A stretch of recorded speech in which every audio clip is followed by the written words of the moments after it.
బీసీలు ఎందరు ఉన్నారు, బీసీలకు వచ్చిన మంత్రిత్వ శాఖలు ఎన్నో చెప్పు. ఇది చెప్పడానికి రాదు. నోరున్నది కదా అని అబద్ధాలని ప్రచారం చేస్తూ అబద్ధాల పునాదుల మీద ఎదిగినటువంటి పార్టీ కాంగ్రెస్ పార్టీ. 6 హామీలు, 420 కమిట్మెంట్లు ఎడిపోయినాయి. 6 గ్యారంటీలు, 420 హామీలు ఎడిపోయినాయి. కాంగ్రెస్ పార్టీ ఇచ్చినాయి. ఎందుకు అమలు అయితలేవు?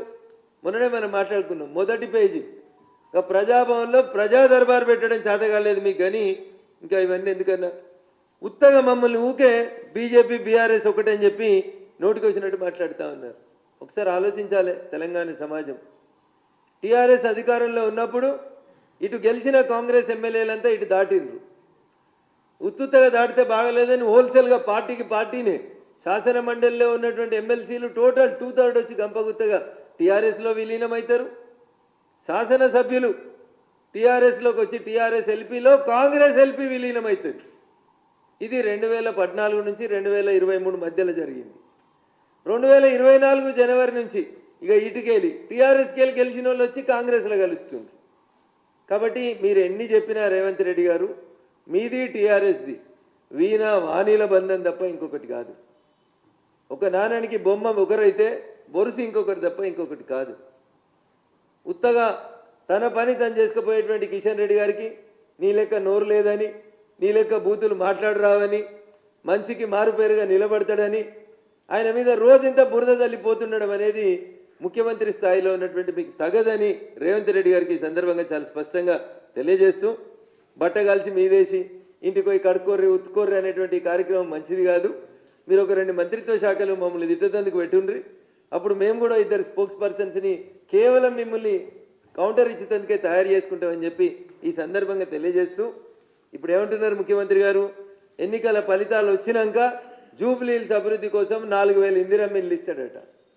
అన్న 23 నెలకోలే ఎవరు ఆపిరన్నా? మేము ఆపినామా? ఎందుకు వేయలేదన్న 23 నెలకోలే? చచ్చిపోయిన మాగంటి గోపీనాథ్ గారు ఆపిర్రా? కేటీఆర్ ఆపిండా? ఎవరు ఆపినరు? ఎందుకు 4000 ఇందిరమ్మ ఇల్లు ఇచ్చేందుకు మిగతా అన్ని జిల్లాలలో ఇచ్చిర్రు కదా. ప్రతి అసెంబ్లీకి 3000 ఇందిరమ్మ ఇల్లు ఇచ్చిర్రు కదా. మరి జూబ్లీహిల్స్ నియోజకవర్గానికి 4000 ఇల్లు ఇచ్చేందుకు ఎన్నికల ఫలితాలు వచ్చినాక ఇచ్చుడేంది? అంటే ఇదేంటంటే మోసేకి బెల్లం పెడితే వెనకాల ఉన్నాడు చూస్తాడు. ఎలక్షన్లు అయిపోయినాక ఇందిరమ్మ ఇల్లు వస్తుందేమో, ఎలక్షన్లు అయినాక ఇందిరమ్మ ఇల్లు వస్తుందేమో అనేటువంటి పంచాయతీ తప్ప ఇంకొకటి కాదు. అందుకని గెలుస్తాం ఓడుతాం రాజకీయాల్లో. ప్రజలు ఆశీర్వదిస్తే ఎన్నికలైనా ఉప ఎన్నికలైనా గెలుస్తాం. భారతీయ జనతా పార్టీ గెలిచిన ఉప ఎన్నికలు ఈ రాష్ట్రంలో ఎవరు గెలవలేదు.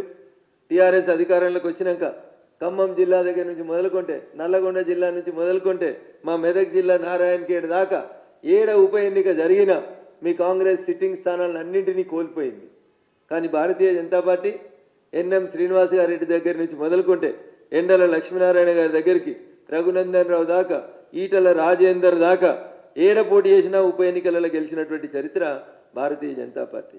కాబట్టి భయం పట్టుకొని ఏది పడితే మమ్మల్ని తిట్టడం సమంజసం కాదు. ఓట్ల కోసం స్థాయి దిగజార్చుకోవద్దు ముఖ్యమంత్రి గారు. ముఖ్యమంత్రి అనేటువంటి పదానికి ఉండేటువంటి హోదాను, గౌరవాన్ని, స్థాయిని గుర్తుంచుకొని మాట్లాడు తప్ప 4 ఓట్ల కోసం చిల్లర మాటలు మాట్లాడి ఆ పదవి స్థాయిని, మీ స్థాయిని తగ్గించుకోవద్దని ఈ సందర్భంగా ముఖ్యమంత్రి గారికి హితవు పలుకుతూ, 12వ తారీఖు చాయిస్ ఈజ్ యువర్స్. వేదిక కూడా మీదే. ఒకరిని రమ్మంటే ఒకరమే వస్తాం, ఇద్దరిని రమ్మంటే ఇద్దరమే వస్తాం. కాళేశ్వరం పంచాయతీ, పీసీ ఘోష్ కమిషన్ నివేదిక, మీరు ఏ దాని మీద చర్చించేందుకైనా కిషన్ రెడ్డి గారి తరఫున పార్టీ నుంచి ఎవరిని రమ్మన్నా వస్తాం. లేదు మా స్థాయి పెద్దది అనుకుంటే గౌరవనీయులు కిషన్ రెడ్డి గారిని తీసుకొని రమ్మన్నా వచ్చి చర్చించడానికి మేము సిద్ధంగా ఉన్నామని ఈ సందర్భంగా తెలియజేస్తాం.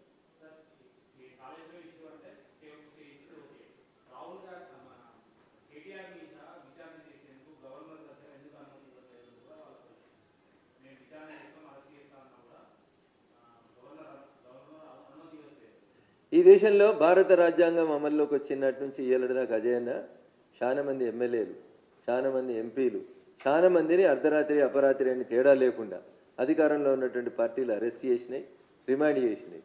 ఆడలేక మధ్యలో ఓడిందని మీకు అరెస్ట్ చేసుడు ఇష్టం లేక దానికో కుంటి సాకు ఎత్తుక్కొని ఎవరో చెప్పిర్రని గవర్నర్ అనుమతి అడిగినాం. ఎందుకన్నా ఎమ్మెల్యేని అరెస్ట్ చేస్తే గవర్నర్ అనుమతి కావాలా? ఏడున్నదన్నా ఎమ్మెల్యేని అరెస్ట్ చేస్తే గవర్నర్ అనుమతి కావాలని? మరి గట్లంటే రాజాసింగ్ గారిని రిమాండ్ చేసినప్పుడు ఇదే కాంగ్రెస్ ప్రభుత్వమో అదే టీఆర్ఎస్ ప్రభుత్వమో గవర్నర్ అనుమతి తీసుకుందా అన్న?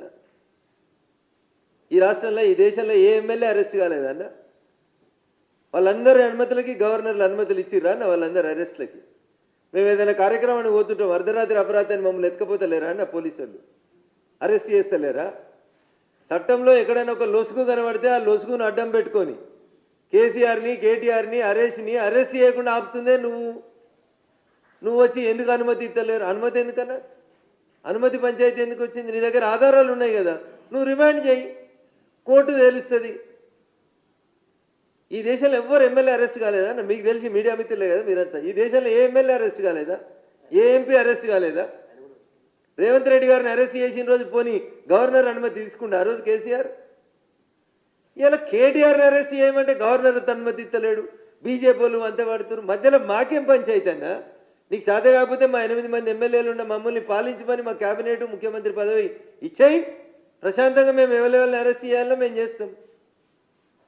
ప్రజలు నీకు మ్యాండేట్ ఇచ్చిర్రు. నేను అరెస్ట్ చేసిన, నేను అడుగుతున్న వేరే వాళ్ళ పంచాయతీ మర్చిపో, నిన్ను అరెస్ట్ చేసిన రోజు గవర్నర్ అనుమతి ఇచ్చిర్రా? మీరు ఎంపీగా పార్లమెంట్ సమావేశాలు అటెండ్ అయ్యి ఎయిర్పోర్ట్లో దిగితే నీ భాషలో చెప్పాలంటే గదేదో పిచ్చకుంట్ల ఫామ్ హౌస్ మీద ఒక పిచ్చకుంట్ల డ్రోన్ ఎగిరేస్తే నిన్ను గొరగొర గుంజుకపోయి షర్లపల్లి జైల్లో వారేయాలి 10 రోజులు. మరి ఎప్పుడేమన్నా గవర్నర్ అనుమతి ఇచ్చిర్రా? ఇలా కేటీఆర్ ఏంది, ఆయన ముఖ్యమంత్రిరా గవర్నరా?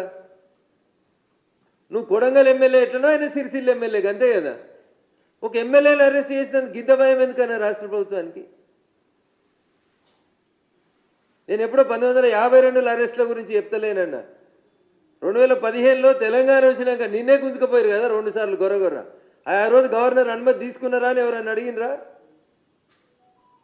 ఇవన్నీ ఆడలేక మధ్యలో ఓడినట్టు తప్పించుకోవడానికి ఆ కుటుంబాన్ని అరెస్ట్ చేయొద్దని మీ ఏఐసిసి పెద్దలు చెప్పిన సూచనల మేరకి మీరు అబద్ధాలు ఆడుతూ టైంపాస్ చేస్తూ ఉన్నారు తప్ప మీ మాటల్లో నిజాయితీ, మీరు ప్రతిపక్ష నాయకుడిగా ఇచ్చినటువంటి ఉపన్యాసాల్లో చిత్తశుద్ధి లేదనేది ప్రజలకు చాలా స్పష్టంగా అర్థమవుతుంది.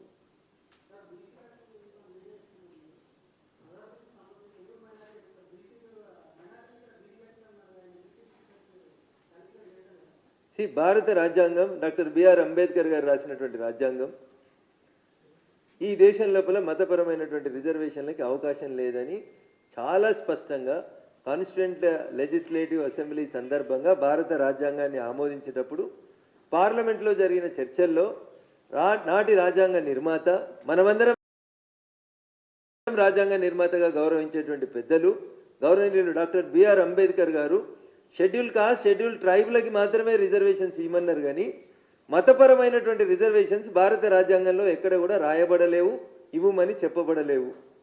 గతంలో ఒకసారి ఇదే కాంగ్రెస్ ముఖ్యమంత్రి గౌరవనీయులు రాజశేఖర్ రెడ్డి గారు మతపరమైనటువంటి రిజర్వేషన్లు తెచ్చేందుకు ప్రయత్నం చేస్తే సుప్రీంకోర్టు ఆ రిజర్వేషన్లని కొట్టేసింది.